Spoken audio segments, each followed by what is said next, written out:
Pemerintah tetap akan meneruskan proyek Rempang Eco City dan berjanji akan menghormati hak-hak warga. Komnas HAM juga sudah bertemu dengan warga Rempang. Lalu apa temuan Komnas HAM dan bagaimana seharusnya pemerintah bersikap dalam penolakan relokasi di Rempang? Kami akan membahasnya bersama Komisioner Komnas HAM Prabianto Mukti Wibowo dan antropolog UI Suraya Abdul Wahab. Selamat petang Bu Suraya, selamat petang Pak Prabianto.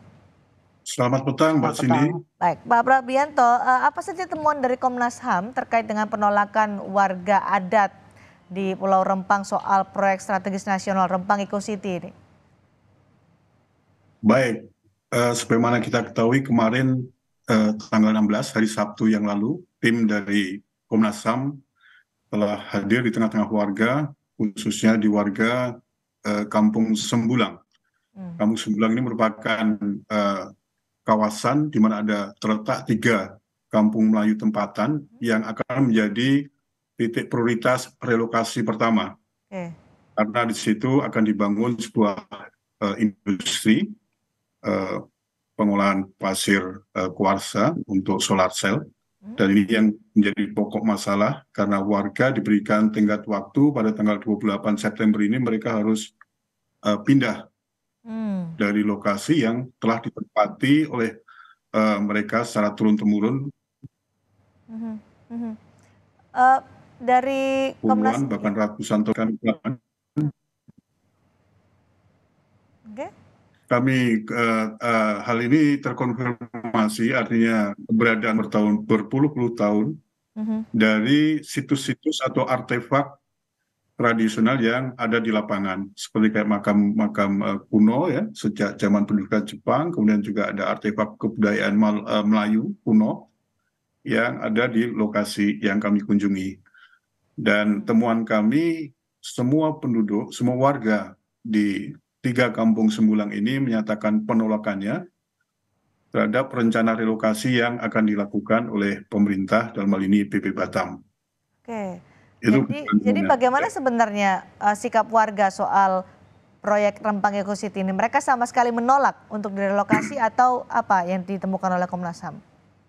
Jadi kalau untuk rencana pembangunan proyek strategis nasional sendiri, warga secara aklamasi mendukung ya rencana pemerintah untuk membangun sebuah proyek pengembangan kawasan pelabuhan bebas dan perdagangan bebas di wilayah Batam, Rempang dan Galang. Yang mereka masalahkan adalah kenapa mereka harus dipindahkan setelah mereka hidup secara damai turun-temurun di kawasan tersebut. Oke. Jadi kalau mendukung tapi mereka tidak mau dipindah, apa sebenarnya yang diinginkan oleh warga, terutama warga kampung adat ini, Pak Prabianto? Ya, jadi intinya memang dari sisi pendekatan memang ada sedikit kekurangan yang dilakukan oleh PP Batam, karena terkonfirmasi dari pengakuan PP Batam sendiri dan pihak Polresta Galang Rempang bahwa sosialisasi yang mereka lakukan sangat minimal, baru dilakukan 2 kali dalam jangka yang pendek. Dan setelah kami tanyakan, sosialisasi yang diklaim oleh PP Batam dilaksanakan di Kota Batam dihadiri lebih dari 500 orang, ternyata tidak ada satu warga pun, ya, warga lokal yang hadir pada saat itu. Mereka mengatakan yang hadir pada sosialisasi lebih banyak aparat kecamatan, aparat desa, dan orang-orang yang memang dikerahkan untuk menghadiri pertemuan. Jadi tidak dilibatkan begitu, Pak Prabianto? Artinya sosialisasinya sangat minimal sekali, ya, karena baru dilakukan pada pertengahan Agustus. Oke. Ya, dan itu pun baru dilakukan 2 kali dan tidak ada satupun warga setempat yang ikut hadir. Ini masalahnya. Baik, tapi kemudian tiba-tiba didatangi untuk diminta untuk direlokasi begitu ya, itu yang menjadi diminta relokasi, dan juga ada kami temukan dan pengakuan dari warga dengan dibentuknya tim Satgas Terpadu ya oleh PP Batam yang unsur-unsurnya adalah TNI, Polri, dan Satpol PP serta PP Batam sendiri, bahwa setiap saat warga ini didatangi door to door, kemudian diminta untuk segera menandatangani pernyataan persetujuan untuk direlokasi. Oke. Nah, cara-cara ini kan bentuknya lebih ke arah intimidatif. Intimidasi. Oke. Ada tekanan atau ancaman apa pada saat diminta untuk menandatangani surat pernyataan itu? Dijelaskan juga tidak oleh masyarakat pada Komnas HAM? Terakhir yang kami Oke. dengar Baik, Pak Prabianto, sepertinya sinyal Bapak masih kurang jelas. dari Nanti akan warga saya ulangi bahwa kembali pertanyaan tadi, nanti dijelaskan oleh Pak Prabianto, tapi saya ingin ke Bu Suraya terlebih dahulu. Bu Suraya, soal pembangunan proyek strategis nasional Rempang Eco City yang ada di sekitar tanah adat di Rempang. Ibu bisa menjelaskan posisi masyarakat adat Rempang di tengah-tengah proyek strategis nasional ini bagaimana sebenarnya? Terima kasih, Mbak Cindy. Jadi pertama-tama saya tidak bisa mewakili suara masyarakat, Ya, oke? oke. Jadi nggak bisa saya mengatakan masyarakat mau begini, enggak. Ya, Itu harus representasi dan oke. voice mereka, suara mereka lah Ya, yang harus ditanyakan. oke. Posisinya bagaimana? Mhm. Tapi soal bagaimana masyarakat adat di tengah proyek, apa yang harus didulukan sebenarnya untuk dalam ini kan ada dua kepentingan. Masyarakat ingin mereka ada di sana, sementara proyek ini harus jalan. Apa yang harus dengan bijak untuk bisa diambil oleh pemerintah untuk bisa menjalankan proyek ini? Pertama, ini kalau dari sisi ada dua kepentingan, ya. Ada satu kepentingan, ada satu kepentingan masyarakat. Maka ini ada dua pihak yang berkonflik. Nah, pertama syaratnya pemerintah harus mengakui bahwa mereka adalah pihak yang berkonflik. Nah, untuk itu maka mereka harus mencari orang atau kelompok yang bisa menjadi mediator. Nah, ini kan ada syaratnya gitu, Pak. Seorang mediator tuh harus bagaimana? Ini nggak bisa setiap orang gitu ya. Saya membaca keinginan baik ya dari pemerintah untuk menyelesaikan, tapi karena mereka itu pihak yang berkonflik, maka tidak bisa.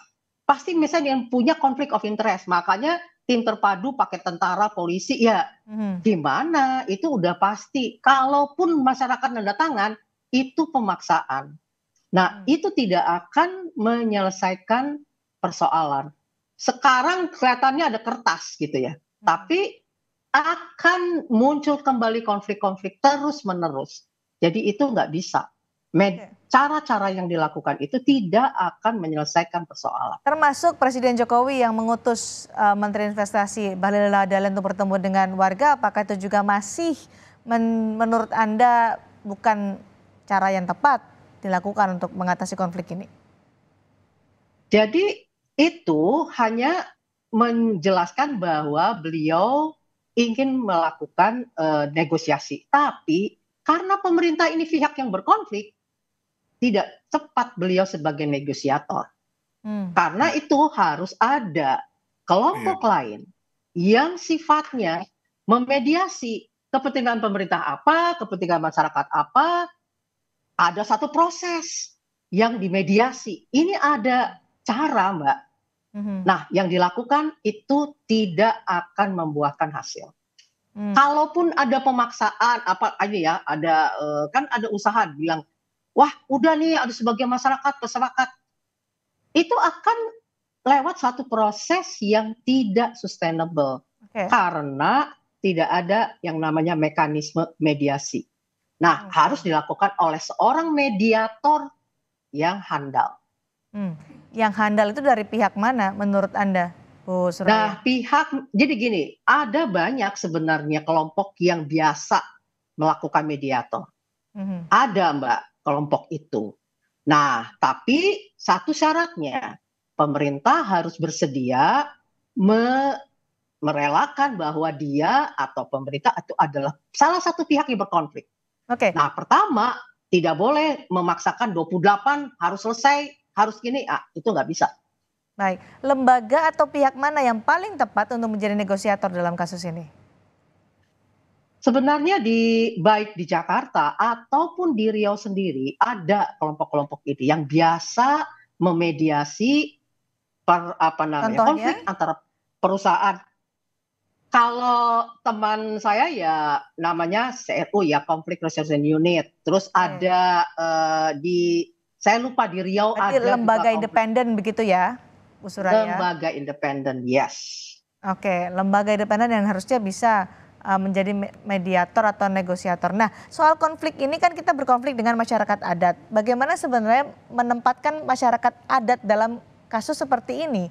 Ketika ada proyek strategis nasional, menempatkan mereka di mana? Apakah didahulukan atau bisa hidup berdampingan seperti yang diinginkan tadi, mendukung tapi tidak mau direlokasi? Bagaimana sebenarnya Bu Suraya?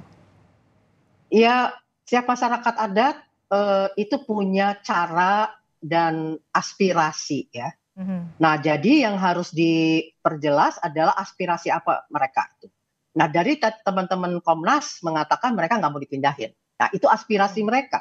Tapi kan itu aspirasi itu harus diperjelas, persisnya tuh bagaimana.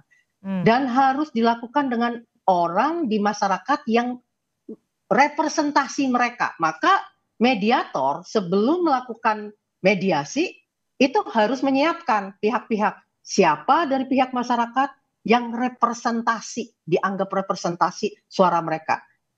Tidak bisa diasumsikan camat atau kepala desa, nggak bisa begitu. Itu harus ada proses di dalam masyarakat, siapa yang dianggap mereka sebagai representasi. Nah, baru setelah itu diadakan satu proses mediasi, dialog, dan kalau mereka tidak mau dipindahkan, sementara ada ini, nah berarti kan take and give-nya bagaimana? Yang susah adalah mereka kan merasa punya identitas yang sudah lama. Biasanya masyarakat adat itu sangat attach dengan wilayah dia tinggal, sehingga tidak mudah untuk misalnya membujuk mereka pindah kepada satu tempat lain gitu ya. Nah, ini yang harus didalami. Biasanya masyarakat adat itu yang membuat mereka itu tidak bisa begitu saja diminta pindah. Baik, Pak Prabianto, kepada Komnas HAM apa yang diinginkan oleh warga? Mereka mendukung tapi tidak mau direlokasi. Apa persisnya keinginan dari warga adat? Baik Mbak Cindy, sebelum saya jawab itu, saya sangat mendukung sekali apa yang disampaikan oleh Ibu Suraya tadi ya. Artinya karena yang berkonflik ya dua belah pihak dalam hal ini pemerintah dan warga memang diperlukan mediasi. Dan tentunya sesuai dengan mandat Undang-Undang HAM, Undang-Undang 39 tahun 99, Komnas HAM itu diberikan mandat ya untuk melakukan fungsi mediasi. Itulah yang kita lakukan ya. Artinya Komnas HAM melakukan proses mediasi tersebut dengan telah melakukan tahapan-tahapan awal melalui kegiatan pramediasi. Jadi kunjungan kami ke warga kemarin hari Sabtu itu juga dalam rangka pramediasi. Dan dua kali kami juga sudah melakukan pramediasi dengan pihak pemerintah, dalam ini BP Batam, Pemprov Kepri maupun pihak Polda. Ya. Tetapi nampaknya memang kalau dilihat dari situasi saat ini, BP Batam belum bisa memutuskan untuk menaikkan katakanlah penanganan ini melalui mediasi karena mereka tentunya sangat bergantung pada keputusan pemerintah pusat. Ya, jadi BP Batam hanya sebagai pelaksana. Nah, berkaitan dengan hal ini Mbak Cindy, kami di Komnas HAM menindaklanjuti pramediasi yang sudah kita lakukan. Kita akan melakukan koordinasi di tingkat pemerintah pusat dengan mengundang tentunya para menteri yang terkait dengan kegiatan pembangunan PSN ini. Baik. Kita akan segera sampaikan permasalahan dan memberikan rekomendasi kepada mereka. Tentunya nanti harapannya pemerintah pusat bisa memberikan arahan yang lebih baik kepada BP Batam di dalam penanganan sengketa ini. Baik, Komnas HAM juga tadi menyatakan bahwa ada tekanan atau intimidasi yang dilakukan oleh pihak keamanan kepada warga untuk minta segera direlokasi, untuk bisa direlokasi. Ada pelanggaran HAM yang ditemukan oleh Komnas HAM? Disitulah kami menduga memang ada potensi pelanggaran HAM. Jadi paling tidak 3 hal yang kita sedang dalami saat ini untuk bisa mengambil sebuah kesimpulan ada tidaknya pelanggaran HAM. Yang pertama adalah penanganan kepolisian pada saat terjadi kerusuhan tanggal 7 September ya. Di situ kita tahu ada penembakan gas air mata yang lokasinya tidak jauh dari sekolah, sehingga menimbulkan korban di para pihak siswa dan guru. Kemudian kita lihat tadi ada intimidasi yang dilakukan oleh aparat setempat di dalam memaksa warga untuk menandatangani pernyataan bersedia untuk direlokasi. Ini juga tentunya bisa mengarah pada dugaan pelanggaran HAM. Oke, Ya. baik. Pak Prabianto, juga soal tanggal 28 ini kan menjadi tenggat atau batas akhir untuk pengosongan lahan. Apakah menurut Anda tepat tanggal 28 itu harus segera dikosongkan, atau seperti tadi ada dari Komisi 6 DPR dari fraksi Partai Demokrat, hentikan dulu sementara, duduk bersama dulu. Menurut Anda yang paling bijak bagaimana? Ya, artinya sudah berapa kali Komnas HAM meminta kepada pihak-pihak terkait, dalam hal ini pemerintah ya, untuk menghentikan. Pada waktu itu yang kita minta adalah penghentian kegiatan pengukuran oleh BP Batam, karena ini adalah pemicunya. Sosialisasi tidak dilakukan secara maksimal, tapi mereka langsung melakukan pengukuran tanah warga. Ini tentunya menimbulkan reaksi, menimbulkan penolakan dari warga. Ya. Nah, sehingga kita minta supaya dihentikan kegiatan pengukuran oleh BP Batam. Kemudian, ya, dalam hal relokasi, tentunya kami sudah beberapa kali juga sampaikan, jangan direlokasi dulu sebelum hunian, ya, hunian tempat baru bagi warga itu sudah selesai dibangun. Karena kalau janji dari BP Batam itu adalah mereka akan membangun dalam waktu 1 sampai 2 tahun, sementara warga harus direlokasi pada minggu depan misalnya. Mereka akan ditampung sementara di rumah-rumah susun di Kota Batam. Ini kan secara sosial budaya akan menimbulkan konflik juga, karena mereka tentunya tercabut dari kehidupan mereka yang selama ini telah turun-temurun. Ya, belum lagi masalah pekerjaan, masalah sekolah anak-anak, dan seterusnya. Ini tentu akan merupakan beban yang berat bagi warga. Titik tengah inilah yang sedang dicari oleh warga dan juga pemerintah. Mudah-mudahan ada titik tengah dan ada kesepakatan dari dua belah pihak. Terima kasih Pak Prabianto, terima kasih juga Ibu Suraya sudah berbagi pendapat bersama kami di Sapa Indonesia malam hari ini.